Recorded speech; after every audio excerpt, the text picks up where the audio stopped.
Confirmed. Confirmed. Confirmed, Mr. Tweacz. I see you in the chat. Mad's in the chat. We got new Tweacz logos all over the place. Ooh. I like them. Beautiful. I like them a lot, honestly. Dude. I better like them. Shit, I made them. It's a clean look. It's a clean look. I approve. The old dual setup again. I like it. Why do you have OG Kyle as your... Because, man, I don't have Vayne. I know, but like... An error occurred. I'm sorry. Why Kyle, man? Nah, that's cap. That's cap. So ugly. Yeah, that's cap. We're live. YouTube, what are you telling me? Who should I change it to? Who should I change it to? Tweacz? Who's your favorite art in the game? Right That's there, a good question. Varan, do it. Varan is cool. But no. Gotta do someone relevant to the story right now. Into the story right now, so Ardeen coming up, I assume. Oh, great suggestion. Ardeen had Ember some also says in chat it's Ardeen. dope moments. Ardeen had some dope moments. New main character. I voted to be Ardeen. MC. Honestly. Yeah, so pretty awesome. I'm gonna do the intro. Yeah, sure, do it, man. By saying,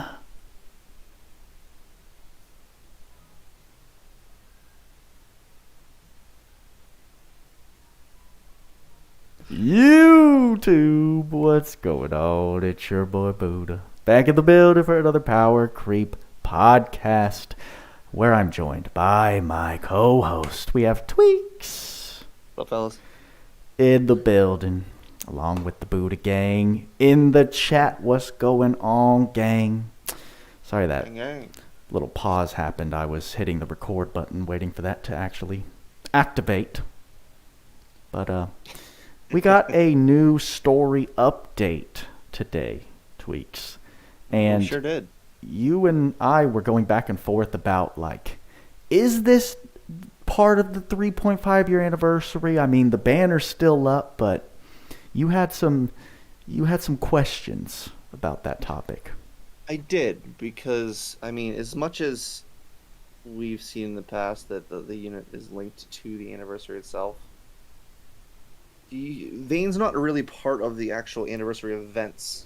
Like, right, he doesn't really have his own event. There's no, like, update to the anniversary matches whenever he's implemented. It's just he's there with story. So I popped this question to you, in that we've said in the past, of course, with the 2.5, the 3 anniversary that we've had, you know, Sheeta Vajra and then Shift Roland and Shift Alice, that they seem linked, at least for, you know, maybe not the anniversary, but the story, right? I think that's where I think Vayne is, right? I think for the 3.5 year anniversary, for the anniversaries in general, I think that main unit is the unit anniversary unit, and then directly after is going to be a story-related unit within the anniversary timeframe. That makes sense. It does. I think it does. So maybe, I don't know. And I think I remember way back, is I feel remembering, like, Shift Kyle was in it, the 2nd year anniversary unit. Yep. And then Ruto was right after, who, yes, he's kind of linked to Kyle, but that was more a story unit. And then Sheeta with Vajra being the same thing, and then Roland and Alice being the same thing. So I don't know. Maybe it's more of along the cookie cutter anniversary unit and then a main story unit, which is cool. And I don't mind that at all, because the story, while people may have differences about the story, Vayne is heavily linked to that area that we're in this time. So I don't know. I thought it was a pretty cool. I thought the release of him with the story is a good move. He faked a lot of people out with who was anticipated for this 2nd unit. And in all seriousness, I don't think anyone knew any. I mean, because he is a new unit, yes, but I don't think anyone had an inkling at all who it was. Mm-mm. Like, there's no way you could have known that it was Vayne. Absolutely no way. So I think that's pretty cool, in my opinion. We've never seen him in story at all. We've never even seen him talked about. At least I don't remember. No. I don't know. Pretty cool that they dropped, like, a just straight up bomb on us with no previous knowledge. Yeah, yeah. And I mean, speaking of the man, should we just get started? You want to dump in? Yeah, we can get in there. I'm fine with just jumping in and. I feel like you did a very good job of explaining how his kit works, and I think that's one of the main reasons why I created that summary. Thanks, man. Because it's a bit confusing when you're looking at it all together, but when you just kind of just compartmentalize it and realize that he has basically two different modes, between the sand weapon, which is an attacking mode, and the sand wall, which is a defensive mode. I think that starts to help people understand of where he's going to, what he's useful for, and where he's going to be placed, right? So he is Vayne, right? He has a sick ass sand dragon. I just need to comment on the fact that I am very much enjoying his sprite work. I think you and I would both agree they did a really, really bang up job on his sprite itself. I was finding myself in the video watching the first time, in the release video, being like, holy crap, like that is one of the coolest sprites I've seen them make. And so, I mean, obviously that's subjective, but I found it very, very cool. I agree. It's just Deal, cool, dude. Yep, very, very cool. Yeah. So he's going to be a soldier type. He is a single wheel attacker in all essence. At this point in his testing, he is a single wheel attacker, and he has the ability to use his sand weapon buff to get big damage caps, or bigger damage caps, as well as do some really, really nice damage. And then on the defensive side, he has the ability to mitigate quite a bit of physical damage and get super high defense. So those are really, really important.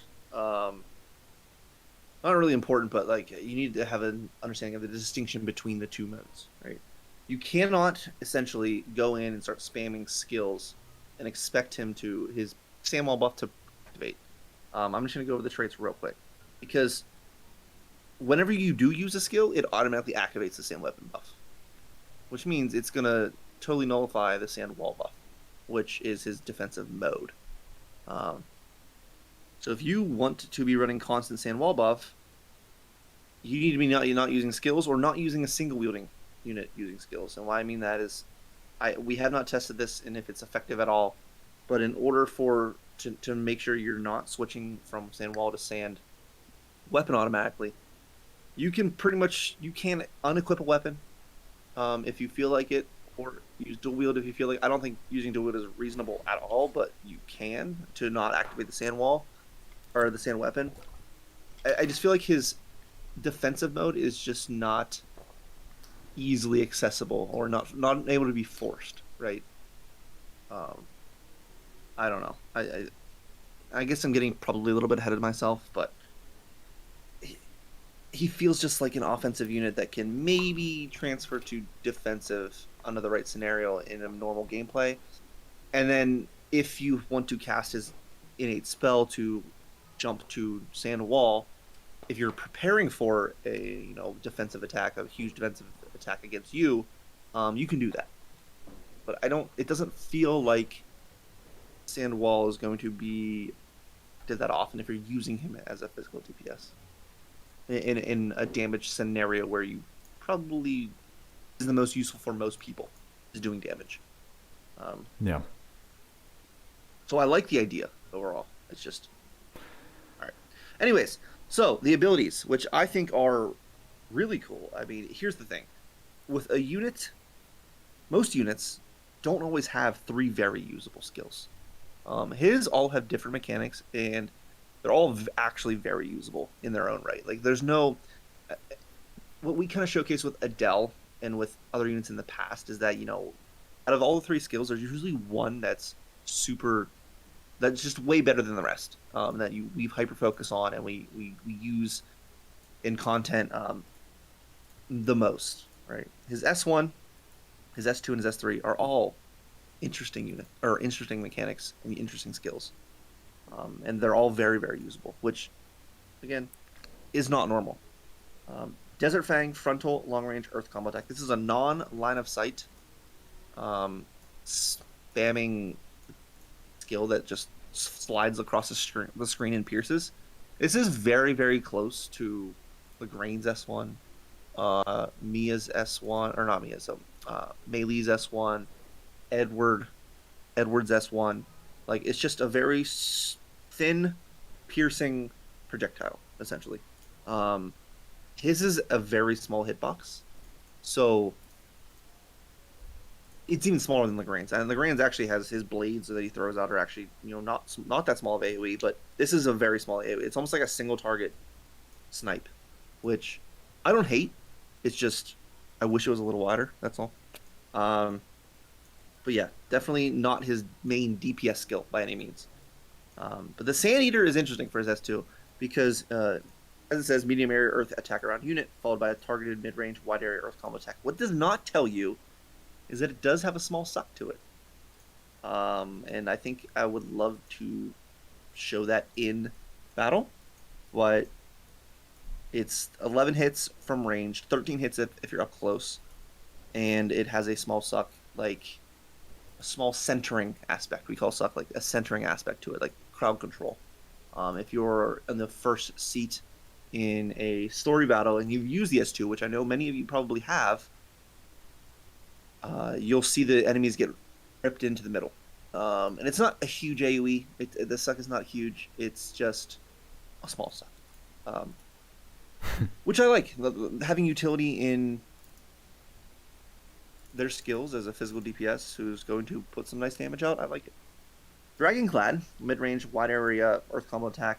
This is probably his best DPS skill, which the first one is a good skill. The second one is definitely a usable skill. The third one is also his best DPS skill. So all three are very usable. It does say wide area earth combo attack.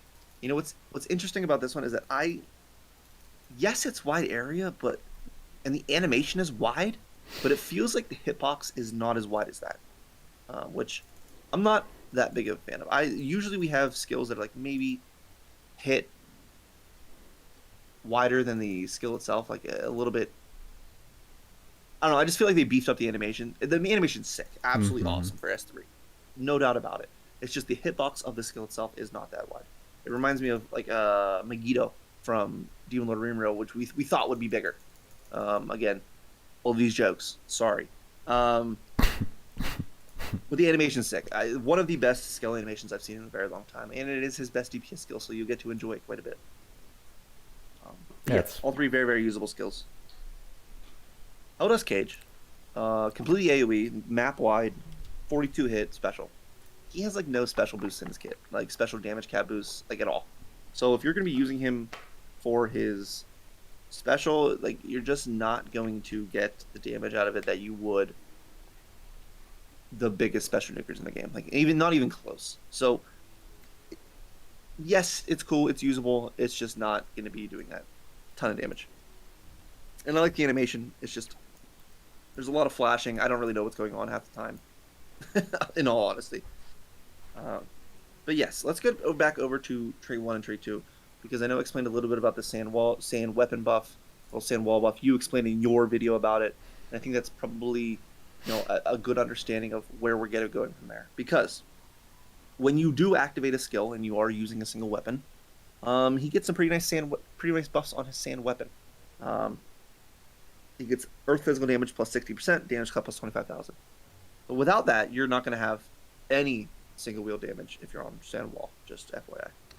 Flux Desert cancel wall, battle start when revived, give unit the sand wall buff, which gives unit defense plus 100%.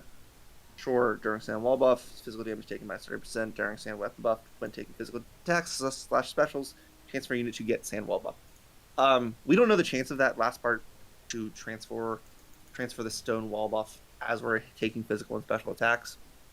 We're of course waiting on Lake to data mine that or test that himself. But the sand wall buffs themselves are strong, right? Just having that on battle start and when revived, so he's super defensive when he's beginning a wave, and super defensive when he's revived, as well as giving physical damage taken minus 30%. And then if you feel like you want to go on the offensive after you revive or after on battle start, you can transfer that into a sand weapon buff by simply using a skill, as long as you have a single weapon equipped, and gain your offensive advantage. So I see the benefits of this, especially with we do have bosses that hit very hard at the instant of beginning of battles, And a defense plus 100% is not a small multiplier, right? If you wanted to build him defensively and use him as a tank, per se, a pseudo tank, for the very specific parts that you have him and wanted to be defensive, it's going to work really well. Even if it's not physical attacks, if it's special attacks with that super high defense, it does work. What I do think he is missing in his kit, though, and I think I wish he would have had it, would be like that defensive passive. I honestly forget what it's called. The defensive passive that adds defense into your attacking, or your calculation of physical attacks. The things like Alphonse has, I'm pretty sure Shift Gorm has that. Don't quote me on that. But we have some tanks and we have some defensive units that do have that passive, and I feel like that would have been placed nicely here. But let's get into his actual skill cost 0. Let's get into his actual kit. What does he have to date? So defensive max and fighting spirit 4, or fighting spirit 5, heroism 2. This is all just strength, defense, and HP.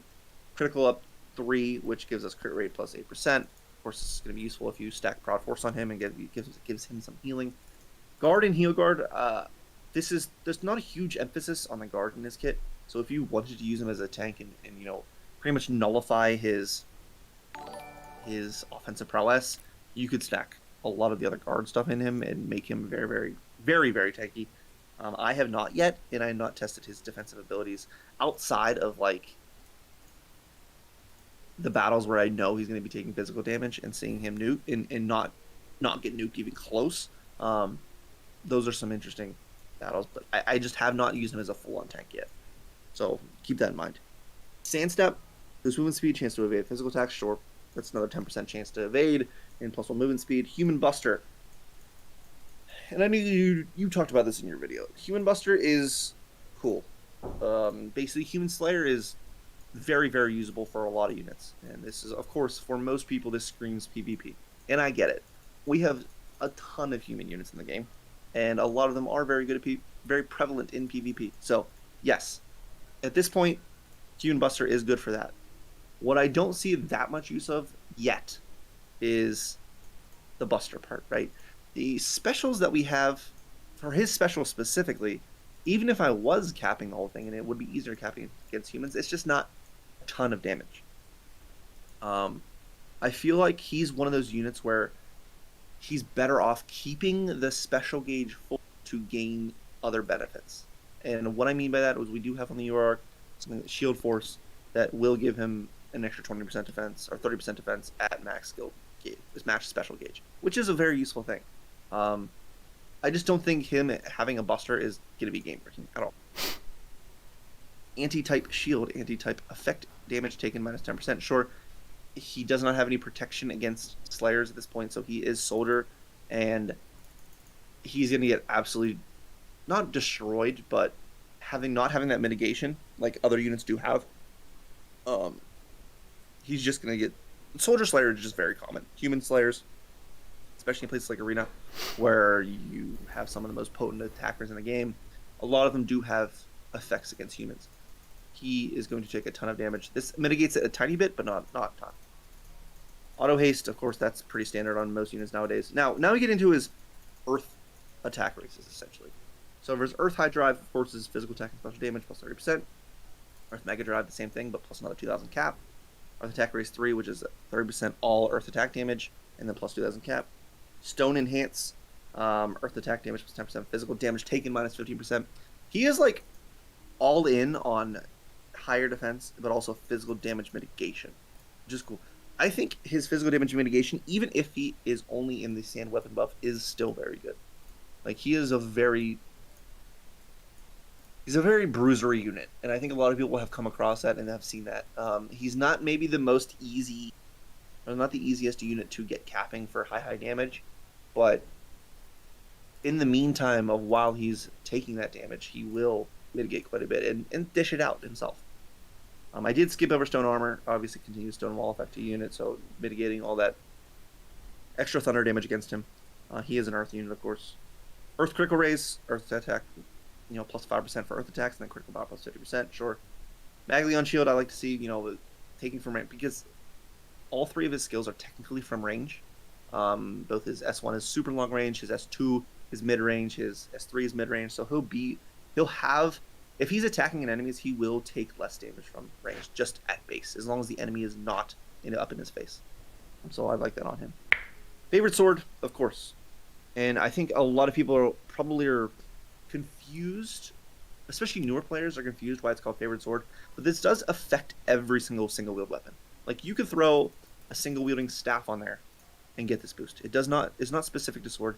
I do wish they would change this to favored weapon or something. But I mean, obviously the little art on it does have a sword. So I don't know what they're doing, but it is one weapon. It's not linked to sword only. So no matter what weapon you put on him, he is going to get that boost. Ultimate boost 3, sure, still lacking caps. Skill charge 3 and quick trigger, which I do like. I do like units that have quick trigger grenade, just at the base of, if a new player doesn't have any SCT stuff, you're at least getting one skill stock of some skill at the beginning of battle, as long as you fill out his kit. And then skill charge 3, of course, is 20 SCT for his S3. He is not going to get that an S3 stock with just that. He will need extra SCT, but it's nice to have for consecutive waves. So innate SCT is good. It's not the end-all be-all, but it's definitely a good thing for any unit to have. Then we get into some interesting stuff, because this is all some really good passives, in my opinion. Indomitable Spirit, which we've seen on many units nowadays. Not many units, I guess. A lot of the stronger arena units generally have this. Indomitable Spirit is, when you take lethal damage, recover 50% HP. Or not recover 50% HP, not revive or anything, but you literally just recover 50% HP and get a skill damage buff. So he's good at offense in arena, and this will happen often. So definitely a good thing to have. Cloak of Majesty to boss damage taken from non-boss enemies, minus 10%. This is, of course, useful in PvE. And again, non-boss enemies in PvP are prevalent. None of them are bosses. So this just screams PvP. Were you going to add something? I thought you were meaning to say PvP. No, I did mean PvE. Yeah. But then I transferred into it. Okay. Focused Will, duration of strength, defense, intelligence, mind, debuffs taken minus 50%. So doing some debuffs. We've seen this more often. I think it was on Granzelia, and now it's on Adel and Vayne. Sure, cuts 40-second debuffs down to 20%. I like it. Don't hate it. Imaginary weapon. Now, this is one of the biggest allures of his kit. He can equip any freaking weapon. And as we've seen with favorite sword, it doesn't matter which weapon he equips, he's going to get that boost. Not only that, it uses the equipped weapon strength plus intelligence plus 50%.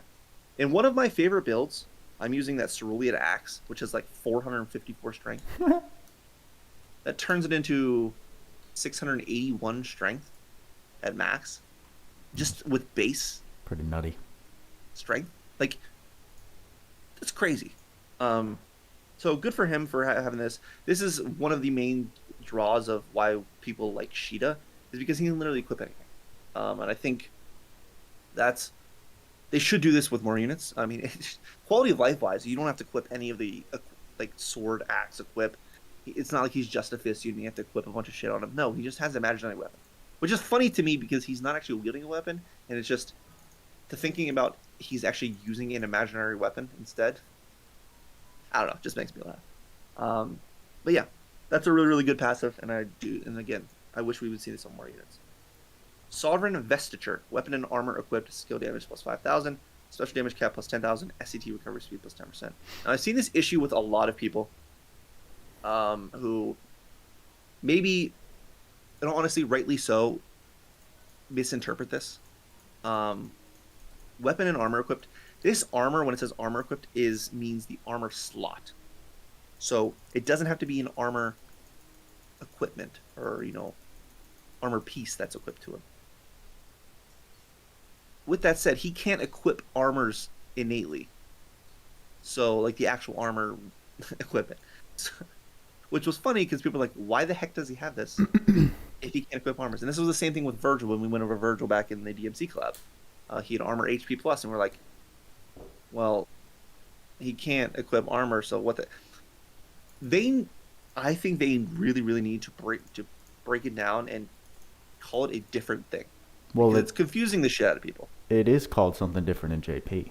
Right. It has two distinctions between the armor slot and the armor actual equipment in JP. For us in global, it is called the same thing, which doesn't make any sense to me. I think they could change it to plate mail, and it would work just fine. Plate mail. Yes, they could do something with it. Yeah, it's not a bad suggestion at all. I just feel like they need to do something. It's just gonna, as we go along and they don't fix this, it's going to confuse a ton of people consistently. Which it rightfully should. Yeah, right.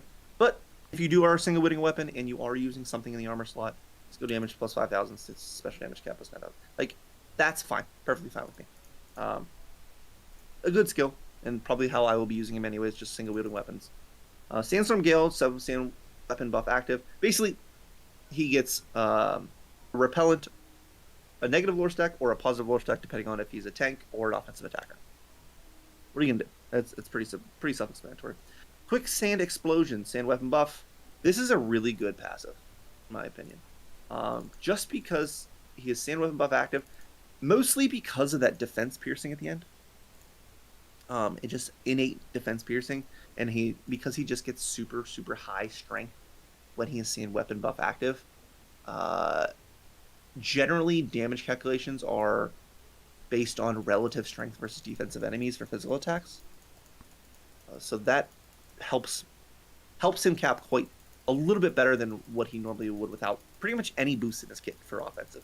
Like, he really doesn't have that much besides the earth stuff, but no weapon boosts. I mean, favorite sword, sure, like, not a lot. And then the damage to guarding enemies is plus 100%. Obviously, the main place we see guarding enemies is Arena. So they're literally, this kit screams Arena, which I think a lot of people saw them just at base anyways.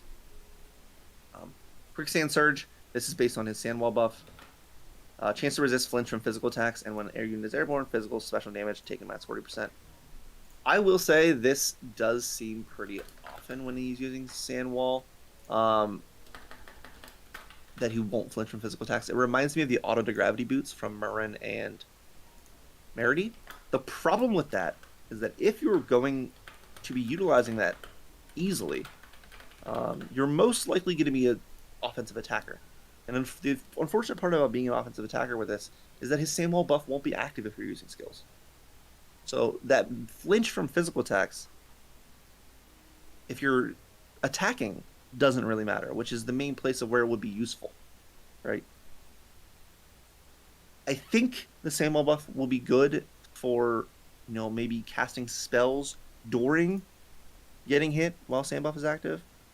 That might have a place in Arena, but for right now, being as an offensive attacker in PvE and PvP, it's just basically negligible.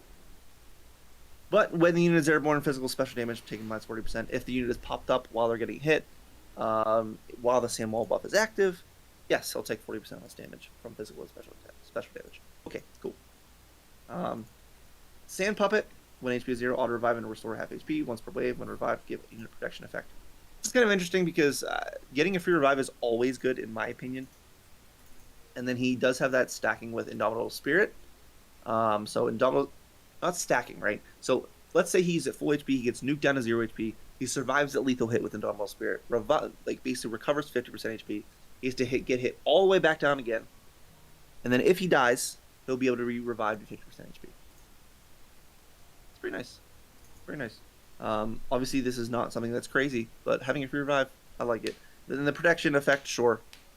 I don't think that's that important, but protection effect, defending against physical damage when you've just been revived. Whatever. I guess we should go over his magic, right? So he does have a charisma. All allies physical damage plus 10%, physical damage taken minus 10%. I don't hate it. I don't think it's that super useful, but it's a charisma that's going to be affecting the entire party. And again, like he has in his kit, high defense if you want it, high physical damage reduction if you want it. Those are also very good things. Sandcastle Wall, this is his chance to instantly... It does cost 0 MP, so it's pretty nice. If you have a moment where you know you're going to get attacked by high damage special or a high physical attacks against you, you can instantly cast Sandcastle Wall, which, with all the other buffs in his kit that are linked to Sandcastle Wall, this is very, very potent. when you're trying to defend against things. So I don't hate that I especially like that it's 0 MP. Yeah, for sure. I think what I want to talk about next, Buddha, is how would you build him in his kit, right? How would you build him in his kit to make him more effective at things that he's good at? Well, like we've talked about before, is he's very good at any weapon type.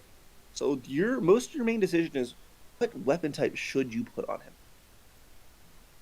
I think, in my opinion, which is sad, of course, if you're offensively attacking, one of his best passives is, of course, going to be swords. We have the ability to use Doppelganger. Doppelganger boost, especially, is one of the only things outside of normal weapons that you can teach him to give him more cap. And, of course, people like that. The sword boost and sword high boost are some of the highest damage potentials for offensive attackers.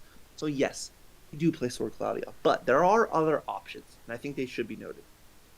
As you can see right now that I'm using two-handed axe, which, I mean, I'm using the Jilloud Cerulean axe, so that's one of my favorite ones. The axe boost and axe high boost are both very good passives for physical attackers. And we have some arcs that link up with the effectiveness of the efficacy of axes in the game. So I think that's a good move. The third one that I would talk about would be two-handed spear or spear users. Spears in general, for their passives, aren't the highest physical attack damage output, but the physical attack damage taken mitigation, the physical damage taken buffs, or passives, do stack. So with all of his physical damage taken mods, and if you're using him as an attacker, and he's maybe not as as attacking as other units, if you want to stack some defensive stuff on him, these are very, very good passives. I mean, we have spear boost, spear high boost, which both decrease the physical damage taken. We do have two-handed spear available in the Rebel Dragoons arc. If you were here during the Stone collab, you have this as well, an ability to break guard and physical damage boost for spears. Like, there's some good stuff that you use about there. Now, if you're going to switch between swords and axes versus spears, you will notice a dip in offensive output. But the defensive output, or the defensive mitigation boost, is definitely noticeable. Yes. So I think those three are his top three. Of course, if you want to use anything like a machine, he can use Trishula innately. We have an imaginary weapon. The fact that he can just straight up equip Trishula as a single wielder and not give a shit about it, and if you want to use the machine boost and machine eye boost to further pierce enemy defenses, you absolutely can. He's not locked to Earth Week only content. You can build him as such. The unfortunate part about machines, though, is that the two-handed machine passive is only on a collab specific arc. So you're going to be missing some cap if you switch to Trishula. But you are able to, let's say there's a 100 res Earth enemy. You're not cucked by it. If you have the ability to use Trishula and slap it on him, you can still do good damage. So, like we've always said in the past, single wielding units and people who cannot pierce resistances, you'd more than likely bring debuffs for that. So like weak, I think it's Thunder Circle, any of the other units that have Elemental Circle from Lennius, all of the resist drops would be useful for him. But if you wanted to equip Trishula, you absolutely can. Now, let's go to equipment, because his paids are interesting. I don't think they're that broken, but they're pretty good. Remember, Buddha, what you said about the paids, so I think you should go into that. The paids? I believe this is more related to what we'll probably talk about after we get into Vayne, but paid gear is very unique and detailed in how it looks. And it's sweet. It's literally his art, his clothes. Yeah, I mean, his are dope, but even if you go back and look at all the paid gear, I think a lot of time is spent on just designing the paid gear icons. Which is fair, because I think, I don't know. I feel like they cost money. Yeah, you probably should take some time and make them look good. Mm-hmm. But yeah. They look cool, and they're pretty good. They do look cool. All right. So, Seer of the Sands garb, it's an armor, which is not an armor, it's a clothes, right? It is a clothes and then an accessory. Seer of the Sands garb, Seer of the Sandals. Seer of the Sands garb is good, right? Like, it's nice HP, nice strength, good defense, good mind for. I mean, this is for a clothes. This is not an armor. Earth attack damage plus 20% and damage cap plus 2,000. The damage cap really isn't that important, in all honesty. Being a single wielder, you're not going to notice like a massive difference. Of course, more damage cap is good, especially for an offensive attacker. And the earth attack damage plus 20% is like an extra earth attack raise, so I like it. The continuous brave / fort effects are cool because they synergize directly with his sand wall and sand weapon buffs. He doesn't have brave or fort innate or fast brave, fast fort innate. So this is one of the easiest ways to give him that. I do not think this is that crazy, and I think if you wanted to put on armor equip and give him the Shine Plate Goggle or even the new UR AER, those are going to be very, very good options to mitigate mitigate physical damage against you. So, is his clothes that crazy? No, it's really not. Seer of the Sandals, though, which is an accessory, battle start, restored, skill 3 is SCT, 20 seconds, sand weapon active, earth attack damage plus 10%, sand wall active, physical damage taken minus 10%. Okay, again, this is directly leading into his kit. The sand weapon and sand wall buffs, just further amplifying what they do best. And then restore skill 3's SCT 20 seconds. Sure, this is paired with skill charge 3, which he has innately. At battle start, it's going to give you an S3. Which, like we talked about, is his best DPS skill, but it's not that crazy to have. These paids aren't really that crazy. They're nowhere near what we've seen with, in my opinion, Adel's and Shift Lagardos's. I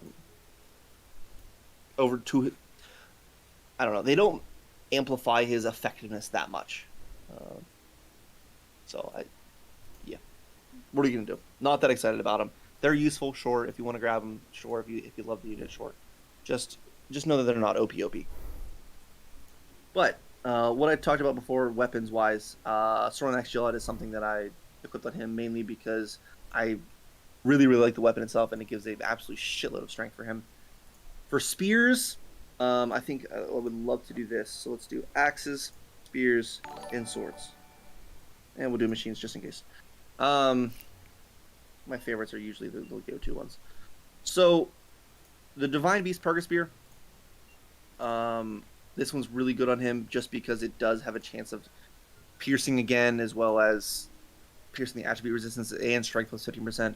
This is a big boy spear, having over 606, basically 606 strength at max with imaginary weapon.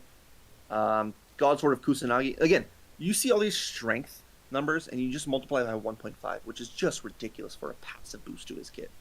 Sword of Kusanagi, which I actually enjoy quite a bit because it does have Godslayer innate. Where was I using that? I forget where I was using that, but I wanted Vajra, the Vajra battle. For free Godslayer to use this in as a sword with Doppelhander boost and all that good stuff. Very, very good. Hallowed Spear Refaria, which, okay, let's talk about Refaria real quick. So this is one of the better damage spears that you could give him because at max, at Godforge plus 40, it's going to have 25% earth attack damage. What it doesn't say is that at base, before even Godforge, before grinding that all up, it's a plus 20% multiplier innately at the ER level. So, like, do you need to Godforge this and make it 202 strength and 202 intelligence? Probably not. At base, it's very good. It's the Refia spear. But yes, if you have this already maxed out, this is one of the better options. Now, there are, of course, other options for spears and axes. But swords, in general, of course, you're looking at Muramasa. Muramasa is probably the first Godforge that everyone should make. And this is just a very good weapon on him as well. I know we try to steer away from swords a little bit, but it's pretty good. And then Trishula. Trishula is, without a doubt, one of the most useful weapons if an attribute attacker can equip it. Throw this on them, and I hate how they still haven't changed the description, but essentially what it does, it ignores the positive resistance of attributes when you're physically attacking with skills. So his skills will act as though the enemy is at 0 earth res. So definitely, those are some of the better options. Of course, there's always many, many more in the event stuff and in world shops that you can get. I think those are probably some of the top tier options. If anyone has any other additions, we can obviously mention that, but yeah, it's all useful. So, with that said, let Tweacz ramble on. Let's go do his skills because I think they're pretty interesting. Let's go to Granzelia. Yes, I want to switch map. That's why I clicked that.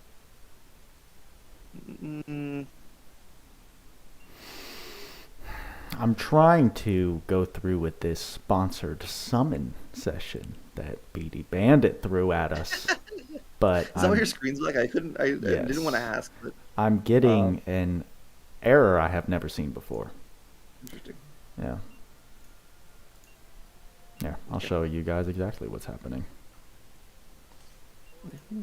Wait a second.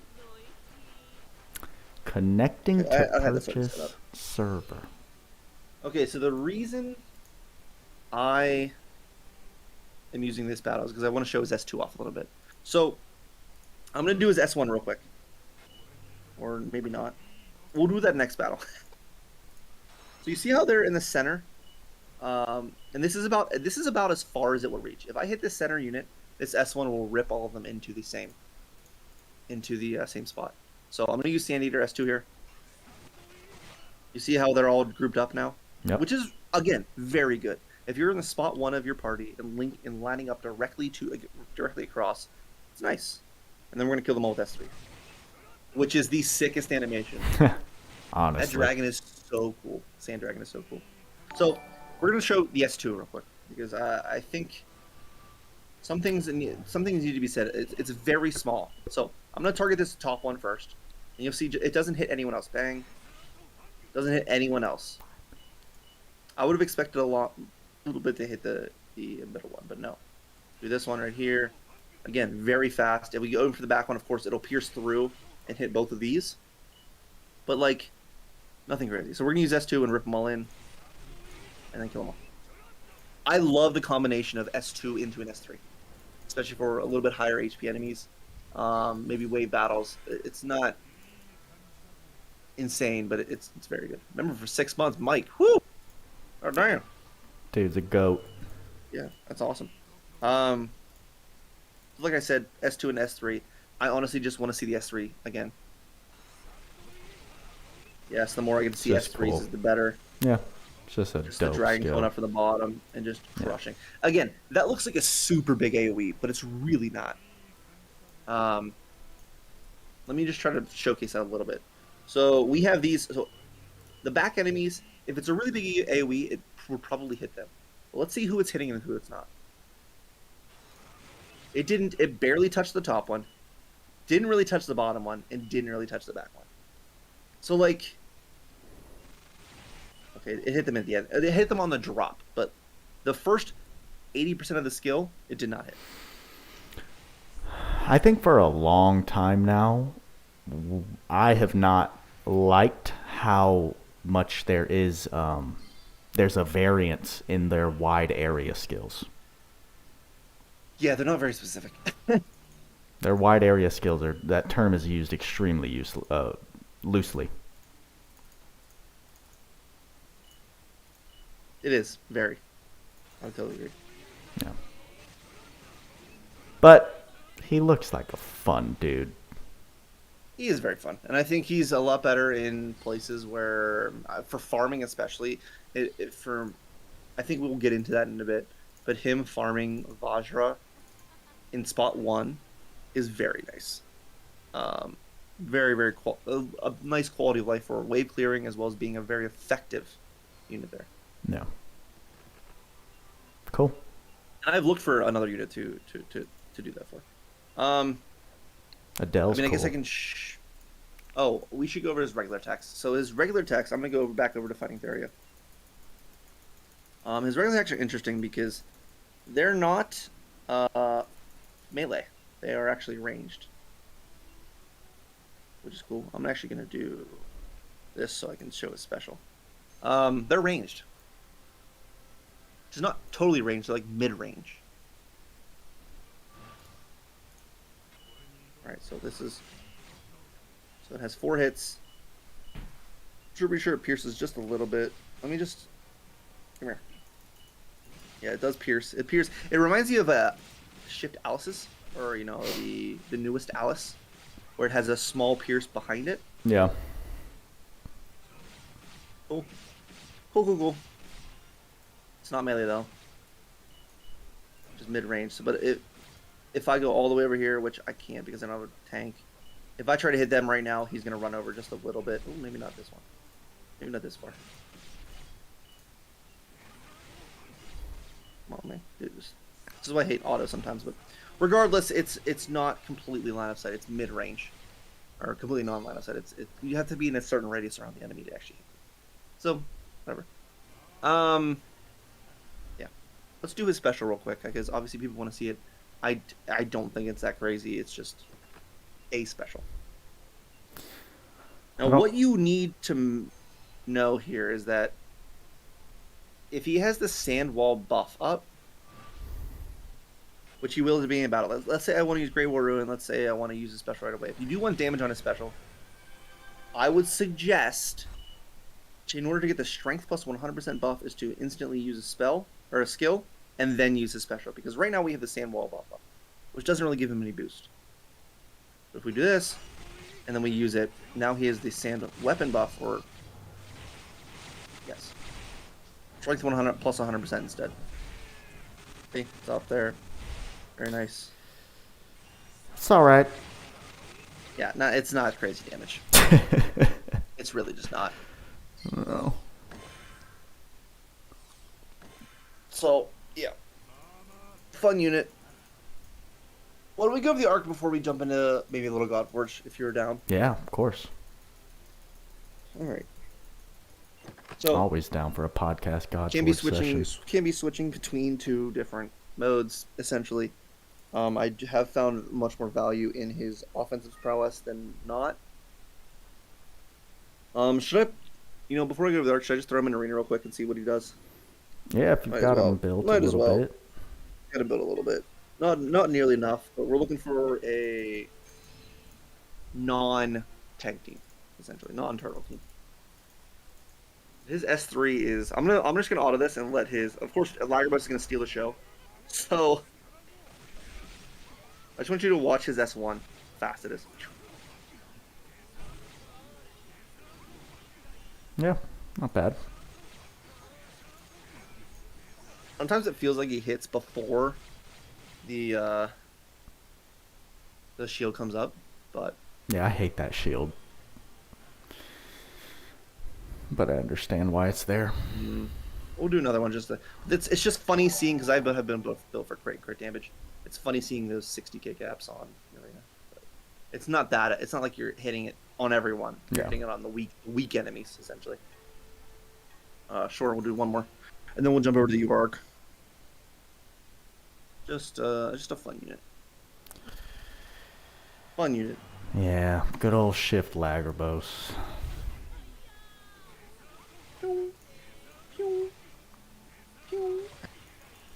Uh-oh.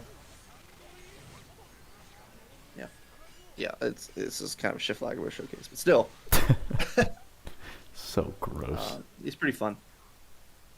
Pretty fun in arena. He's not going to be that useful against tank teams because turtle teams generally are very, very tanky.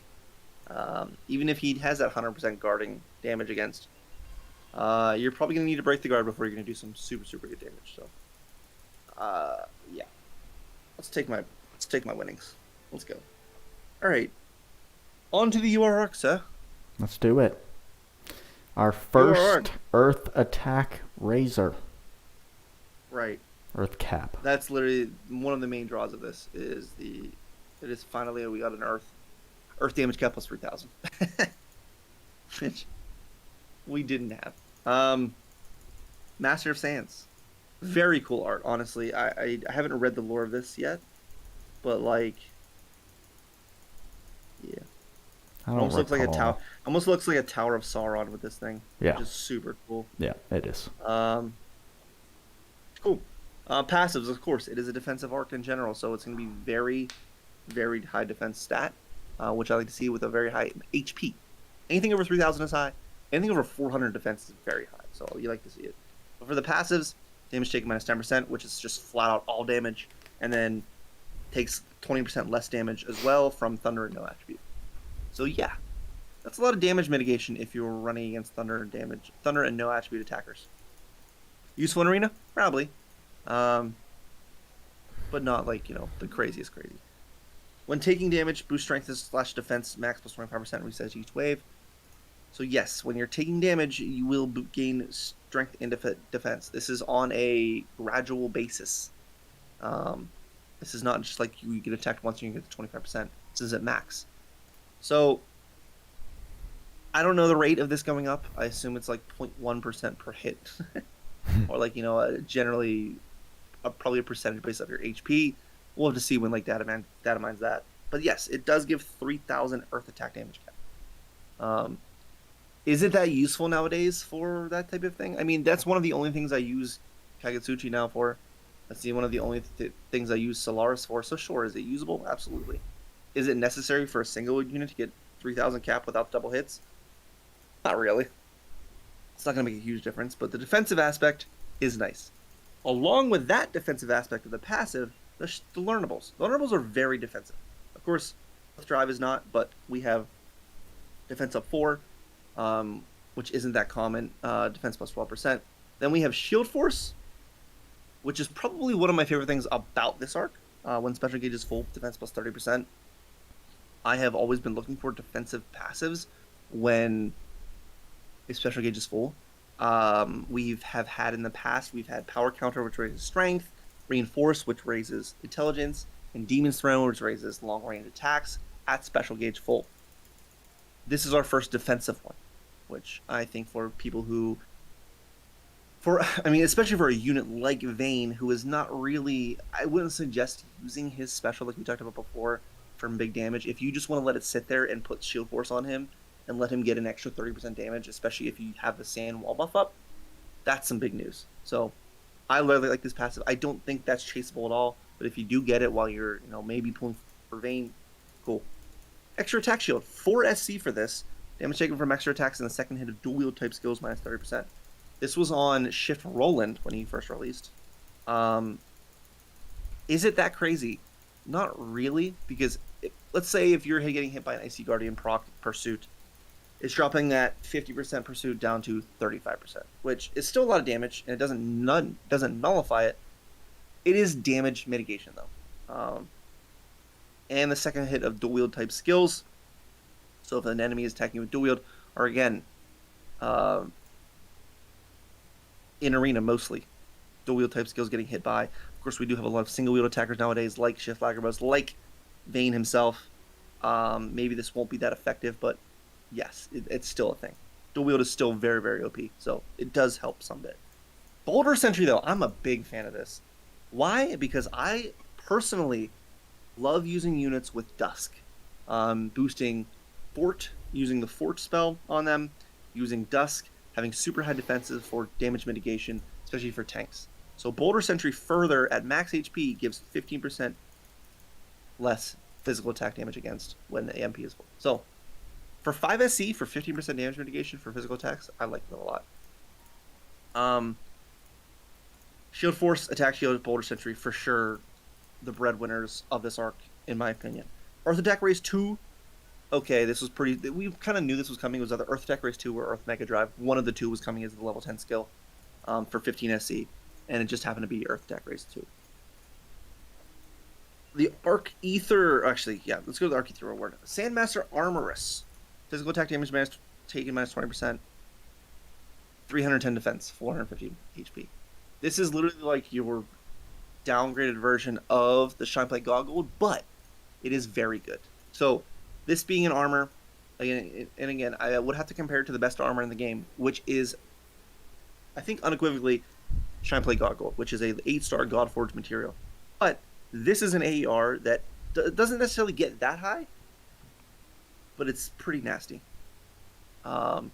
Pretty nasty. So you like to see more good armors in the game. Just a flat-out physical attack damage taken minus 20%. Okay, multiplicative bonuses are great. Arc skill-wise, Master of Sands. I don't love this, honestly. I would never pump my Your Dust into this. At level 1, it's 5,000 damage cap for the actual earth damage, the attack itself, and then 15% earth attack damage boost buff to all allies, and a damage taken minus 10% buff. At max, this goes to 30% damage buff and minus 20% damage taken buff.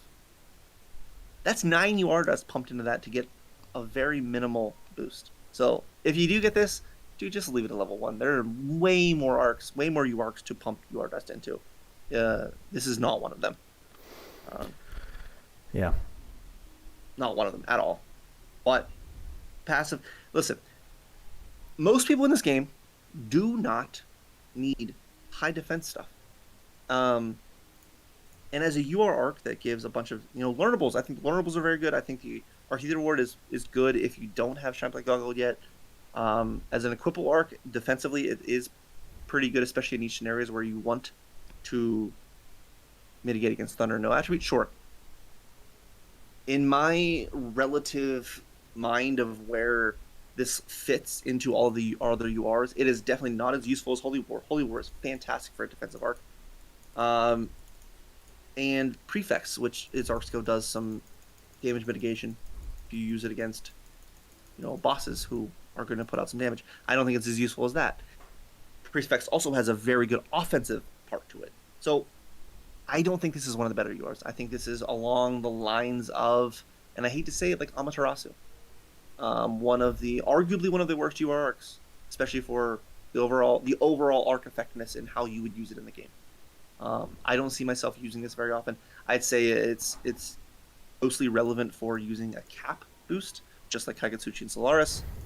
So yeah, not somewhere where I put my UR dust, not something I'm going to be using many of the times at all. When the situation requires me to mitigate a bunch of no attribute or thunder damage, sure, I'll use it, but definitely not a mainstream arc.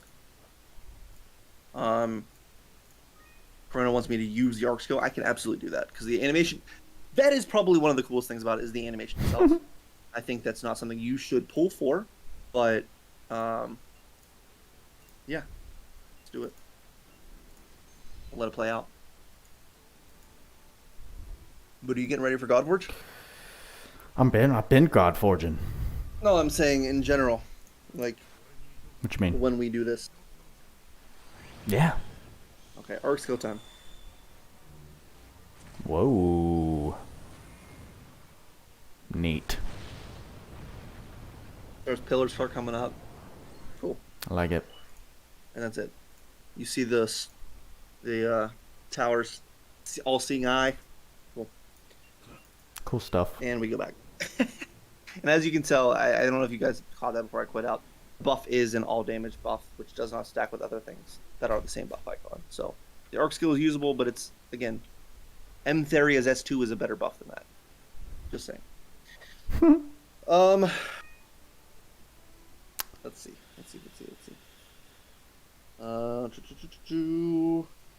Godforge time. Let's go run him against Vajra.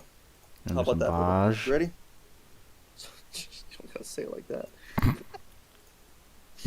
I'm gonna transfer him over to swords, and then he needs a little bit of help capping at my little baby Vayne, so I'm gonna use the swordsman's tail. Okay, and then I was going to use, like I said when we were talking about swords, God Sword of Kusanagi to give him some extra damage there. I don't care about this. I would like some more damage in general. Yes. Okay, we're gonna put on a special boost. Awesome. Who do I want to bring? Ooh. You know what? Let's bring let's see what this girl does. Alright, so I have 6 SC to take off. Awesome. Are you bringing, I'll bring Tinkilly so we can move this along. Bring some tank. Yeah, might as well. Are you bringing a charisma medal? I wasn't planning on it. I can switch. Honestly, I don't need to really use it anyways. It's not really. All right. Okay, cool. have on you? Let's bring little Jinkiller. Shit. Can kill you with, I don't know, probably... I'm not bringing Beast Hunter, I don't really care for it right now. I'll do that. Interesting choices. Oh. Is the end? Awesome. Okay, I'm just about ready. I'm getting there. I was gonna make a locked room. Should we invite people? I Yeah. think we probably should invite You people. can open up It the. worked last time. We can open it up. The floor. Yeah, sure. I don't even need Tinkele. Let's go. Don't need her. I'm not gonna bring her just because. So let me know when you're about ready, and I'll start a room. I'll tell you. I'm gonna do this. Mm-hmm.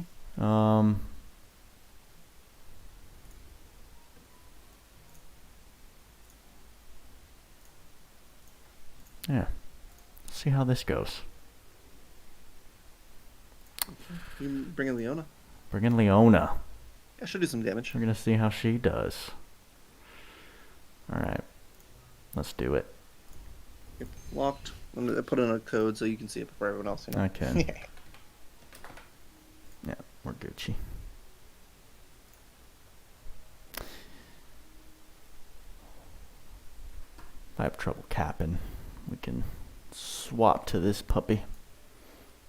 Yeah, I look super lagged on your screen, huh? It's a little laggy. It goes back and... I mean, it doesn't look horrible at the moment. Yeah, You've got some good frames right now. But I think when a couple lag spikes happen... Oh, shift Roland, huh?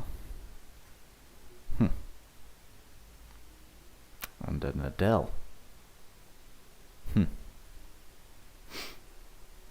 Brandor, what are you bringing?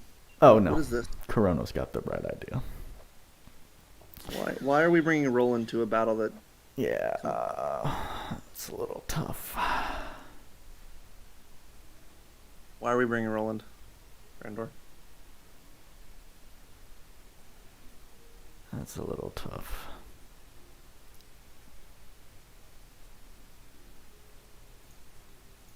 Come on, man. Brandor, if you will, just free up that slot. Yeah. We're gonna need you to free that one up. Let's bring a relevant unit here. I appreciate you. Dojo, jump on it. This is not like your... He understood. Cloudia stream. I The last appreciate Cloudia it. stream was where it's just like, bring whoever you want. No. Listen, we run a tight ship Bro. during the POWERCREEP podcast. All right. Oh, we got a Merrin. Well, what happened? What? Tanaka, Dojo. What Dojo. What's going on? are you doing, my dude? What are you doing? You don't even have Goddess Lilaha on. Like, Wow. Celebratory long blade. Bro, I know. let's build... What do you want to do? Bring units that are going to be good in this battle. No. I want to showcase mine, yes, but like... I'm gonna swap arcs. I don't trust Leona. Alright, hold on. We're gonna bring... Hurry up. Oh, shoot. I thought you were waiting. I thought we were doing a full team.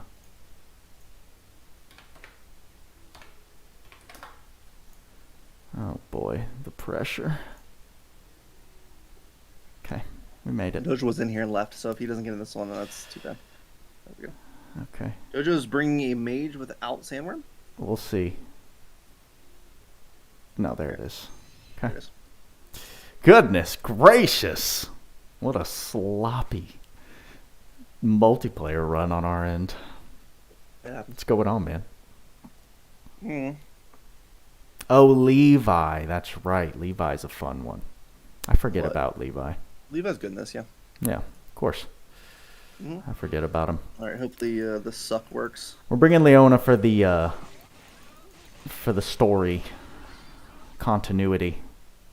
Yeah, give me that. Yeah. Give me that windscreen. Last hit, bro. Let's do it. We might be able to see it. If I get a good suck wave, it might be good. Morgana. Nope, no good suck waves. Yes, victory screen. Very nice. Subway. Let's do the thing.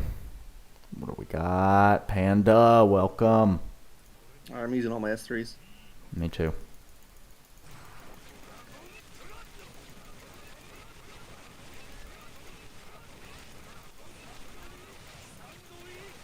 He almost killed before Doja got us. Doja got another Tempest. Sandworm out. Or another Tempest. Yeah, that wasn't bad at all. Not bad at all. It's, at this point, for Earth attackers, it's just an HP sponge. Yeah. Yeah, it's more worth to... The Maja Sandworm OP-ness is long gone. Oh, did you just... Never mind. We're going to move past that. Okay. What? You said something I can't repeat. Alright. Yep, but that's what Vajra looks like. So, pretty fun. And honestly, I've been wanting to use a new Earth attacker, and that grind, I have to grind it anyways for Godforge, so I'm happy about it. Where do you want to go next, Buddha? I think just real quick, since we're on the Godforge topic, in this update, we do have all of the Godforge stuff available every day.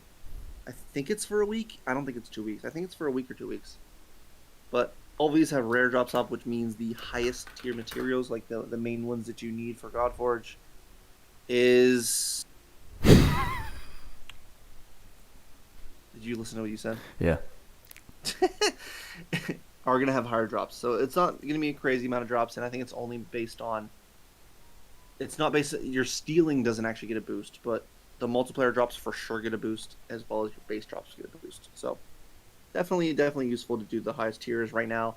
If you want to grind up your Godforge materials, now's the time to do it. Shall we talk about the event? Halloween event? Hold on a second. I think I didn't do my daily yet. Sorry. I've missed like 6 of them. I know. Go do yours right now. Okay. I'm skipping because it's all perm stuff. I did it. I did it today. Whoa. A double. I'll take some Crimson. 385. Yeah. Let's go. Very nice. I want to do this. All right. Shall we talk about the event, Buddha? Talking about the Halloweeny event? Mm-hmm. The one I played earlier today and haven't done anything since. Nice. Yes. We have little... Yeah. There's a clickable. Is that a clickable? Still not working. What is it? All right. So, Sun Vessel Island, what we've seen before, the main Halloween event starts on the 30th. Right. We don't have this like event fully fleshed out yet, but it will be whenever Halloween comes around. So I think that's one thing to note. While this may seem, I don't know, to me a little boring at the moment, yeah, it'll be better in about a few days. Yeah, Halloween. We'll have the end of the event to run it through. Officially starts, I'd say, October 30th when the LR arc comes into the game. I agree with you completely. So there's obviously a quest line you can do here. You can do the bonus stage for extra medals and just, it's a very passive thing right now, right? When the 30th drops, which also happened last year, there's a chest in the volcano. Russell, my dude! What's over there? On the volcano. You also have one by the light tower. Bro, let's go. Do I have one by the light tower? I do. Mm-hmm. Cool. As you can tell, I have not looked about this, guys. Yeah. You don't even have the soul spots unlocked. Yeah. Man. Bro, do you think I need souls, bro? Look at your souls up there all drained out. I got LC pass. Drained? Oh, come on. I didn't get that one either. So there's a quest line, there's daily bonuses. Make sure you're doing this. Of course, we do have the grand ability gates, which are awesome. We have the drill house, which is awesome again. These cost 0, which I need to do because I forgot completely.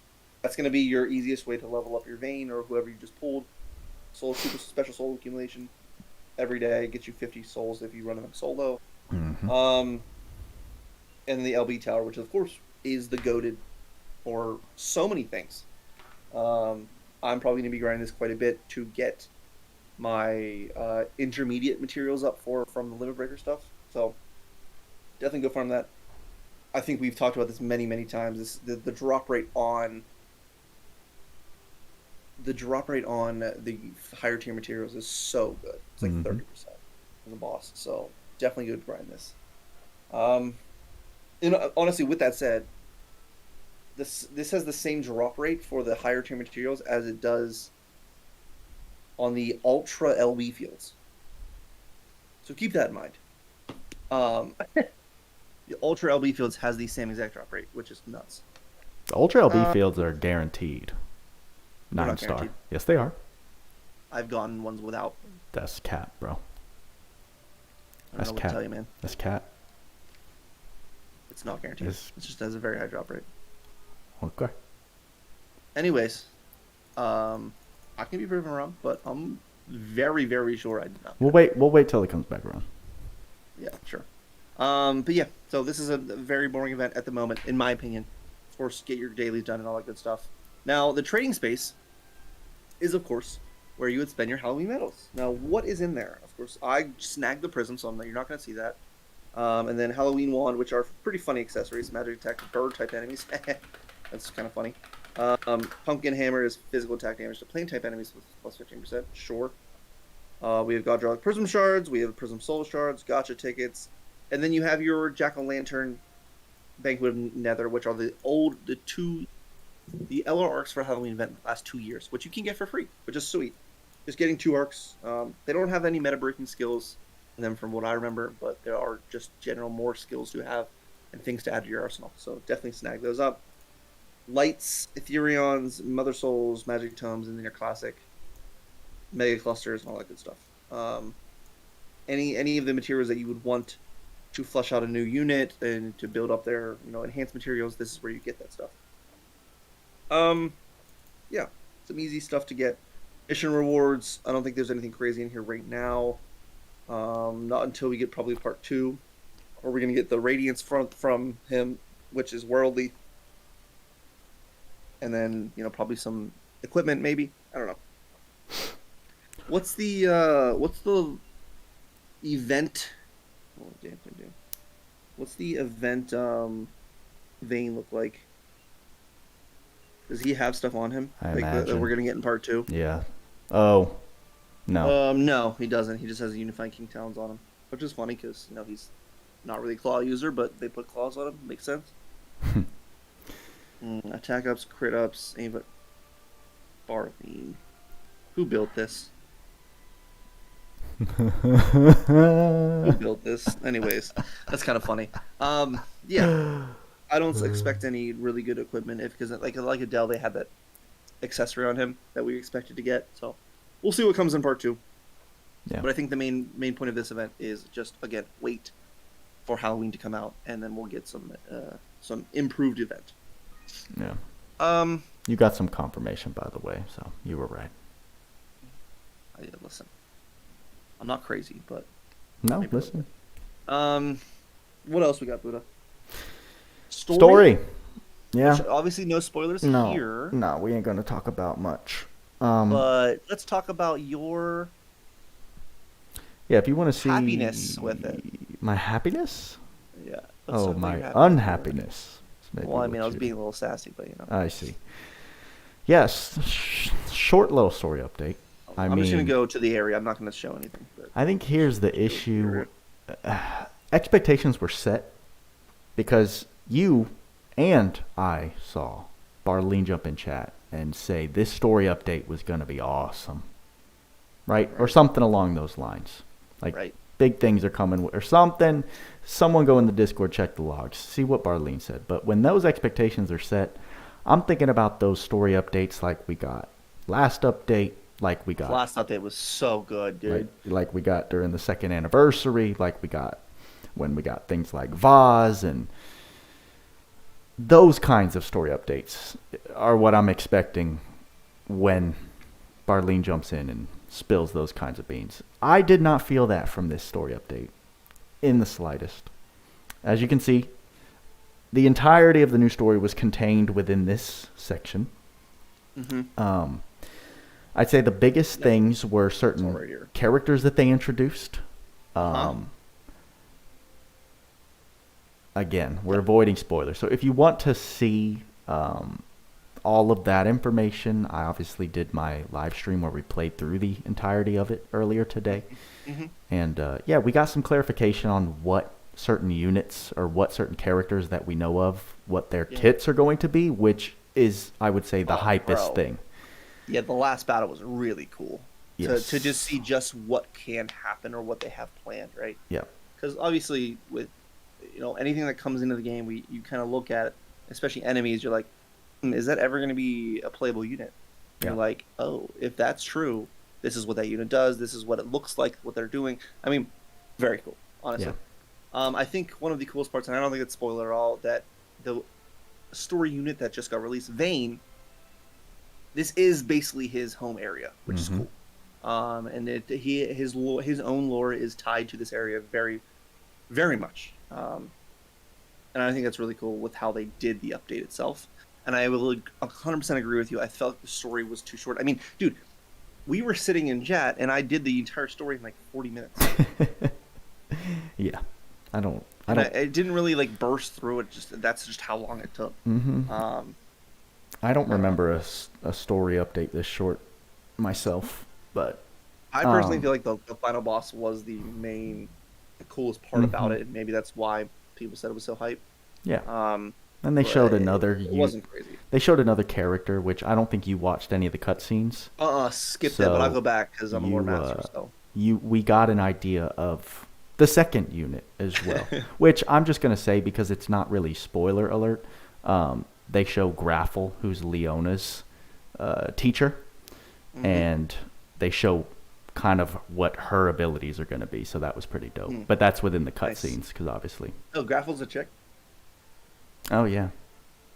Just kidding. But yeah, there's some subquests that I still need to do. I'm sure there's some fleshing out that I need to do. I think there's something right here. Yeah, but anyway. So I think that's all I got to say about Not a crazy story update, but there is something that I think I saw someone talk in chat about. They literally added gacha into a gacha, which is super funny. Yeah. And by that I mean they added a casino. So there is, I don't know when it's unlocked, but you have to there's a subquest at Seaside Granada at here that shows up on the world map. And once you unlock that and you complete the subquest, you go to the secret gambling hall right next to it. Is there story tied to it? It's literally, no, there's not. There's literally a casino, dude. Of course, you can hit the help button and get some advice and all that kind of stuff. Like, I would recommend reading this first because there's a limited amount of coins you can buy per day. The limit is 7 million. You have the maximum of 7 million casino tokens, all that good stuff. But in order to go to the trading space and get all this stuff, all right. So just preface this: the total amount you can buy per day on coins is 10,000. Okay, you cannot buy any more than that. So if I go here, I don't want to do that, but you have to go into and buy tokens. Buy tokens. The max tokens available today 10,000. The max you can buy is 10,000. The issue with this is that things start costing. Yes, I want to go back. Things start costing 600,000 points, which is cool. We have a Godrelic Prism in here for 600,000. It's something to work towards. We have some interesting items in here, which we don't know the chance for procs yet. Skill attacks deal 100,000. Dealer suit. There's luster suit. And of course, you guys can all look through this if you have it unlocked. Some interesting stuff. I actually really find this funny. Physical attack damage. That's 40% to 50%. Spike damage, and I know we've talked about in the past about spike damage in arena, equipping this Omni Pierce Spear with RNG for 100% damage, Diablo's Dice for RNG plus 50% damage. Kind of interesting. Unit Gotcha tickets here, and then some resources which I probably wouldn't spend on, honestly. But the idea of this is to gain coins. All right, gold mine slots. In order to play this game, you have to pick one of the 6 slot machines. Now, which one you pick depends on how easy it is to hit jackpots on that machine. Okay, jackpots obviously pay more. You're going to be wanting the machine with the highest payouts to make it worth your while. Now, you don't know which one at the base. One of them is going to be very, very high, potently, to give more jackpots. But for the trading space, the idea here is to use some of your coins after you've built it up, which we have not been able to yet because we're only here for 2 days. It's only been here for 2 days. But the piles of tokens and the blue quizzing glass are things that will give you an idea of which machine you should go to, right? So if you use the pile of tokens, it can be used to bet on a slot machine with a high payout. You'd have to snag these. Actually, I'm just confused at the moment. Mountain of tokens, sure, with a very high payout. I guess you'd probably need these. I'm confusing myself, I think, by reading these. Anyways, these will show you which machines are better payouts, right? According to gamblers, machines that emit a blue aura are more likely to get winning matches than normal slots. Incidentally, can't be used elsewhere, blah, blah, blah. This red aura, much more likely to get winning matches than normal slots. So anything that you bought for 35,000, you use it in this screen, that's going to show you which ones are the highest. Now, I think the idea is to get this first. This red quizzing glass, I think, is probably the best one to get. Okay, awesome. Thank you, Ahmad. Thank you for clarifying. For sure, get this. If you buy the Mountain of Tokens, Aldana, and the Pile of Tokens Aldana, this increases your ability to play the one. So the base one is 10, and the highest one you can get is 100. So I would say save up to get this stuff in the trading space. Of both the Mountain of Tokens, so you'd be able to use 100 per roll per spin, and then the red quizzing glass to figure out which machine is the best. So that's what I would be doing at the start, and we only have the availability for since 2 days, before reset and after reset, to buy up to 20,000 at the moment. Of course, I'm probably going to just do this right now, and I think that's reasonable. Mountain of Tokens, and then tomorrow, or maybe the next or the day after that, I'm going to get the red quizzing glass, because that's something that I want to be able to do. So let's confirm with Ahmad. Yes, 100 token slot. We'll roll a couple, because everyone loves gambling in this game. Obviously, I got nothing. I'll roll through a couple thousand. We'll see. That's what? How much am I spending per run? Oh, no, who knows? 500? Whatever. Not really that big of a deal. You can just literally replenish these. Obviously, trash. Everyone loves gambling. It's super fun. Yeah. Never was my thing. At least super fun. In this fashion. We'll do one more. And just like that, it's pretty much gone.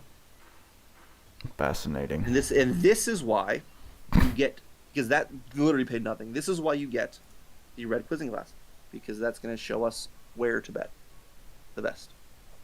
Obviously, RNG is trash. So those two things, I think, are what you should get. There you go. Cool. Anyway. Okay. Cool. Goldmine slots. This is something to work towards. Of course, the trading space, and I hope they add stuff to the trading space eventually. But the main pull is the Goddess Prism. It's a mother prism, basically. So, yeah. Cool. So fun. Such an amazing story update. Fun times. Yeah. A really cool story. Buddha, did you do tower? I didn't do tower. I'm just kidding. I know you did. I got to floor 75 at like 11 p.m. and then was like, I'm going to bed. I mean, I think the gems stop at 79, so it's not a big deal. You didn't miss too much. Okay, good. Very good. Yeah. But no.